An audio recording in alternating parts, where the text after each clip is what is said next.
தேவனே, உமது கிருபையின்படி எனக்கு இரங்கும். உமது மிகுந்த இரக்கங்களின்படி என் மீறுதல்கள் நீங்க என்னை சுத்திகரியும். என் அக்கிரமம் நீங்க என்னை முற்றிலும் கழுவி என் பாவமற என்னை சுத்திகரியும். என் மீறுதல்களை நான் அறிந்திருக்கிறேன். என் பாவம் எப்பொழுதும் எனக்கு முன்பாக நிற்கிறது. தேவரீர் ஒருவருக்கே விரோதமாக நான் பாவம் செய்து உமது கண்களுக்கு முன்பாக பொல்லாங்கானதை நடப்பித்தேன். நீர் பேசும்போது உம்முடைய நீதி விளங்கவும், நீர் நியாயம் தீர்க்கும்போது உம்முடைய பரிசுத்தம் விளங்கவும் இதை அறிக்கையிடுகிறேன். இதோ நான் துர்க்குணத்தில் உருவானேன்.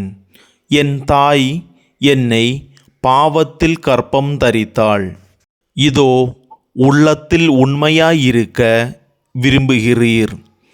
அந்த காரணத்தில் ஞானத்தை எனக்கு தெரியப்படுத்துவீர். நீர் என்னை ஈசோப்பினால் சுத்திகரியும், அப்பொழுது நான் சுத்தமாவேன்.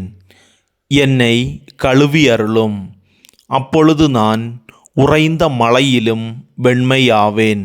நான் சந்தோஷமும் மகிழ்ச்சியும் கேட்கும்படி செய்யும், அப்பொழுது நீர் நொறுங்கின எலும்புகள் களிகூரும். என் பாவங்களை பாராதபடிக்கு நீர் உமது முகத்தை மறைத்து என் அக்கிரமங்களை எல்லாம் நீக்கியருளும். தேவனே, சுத்த இதயத்தை என்னிலே சிருஷ்டியும், நிலைவரமான ஆவியை என் உள்ளத்திலே புதுப்பியும்.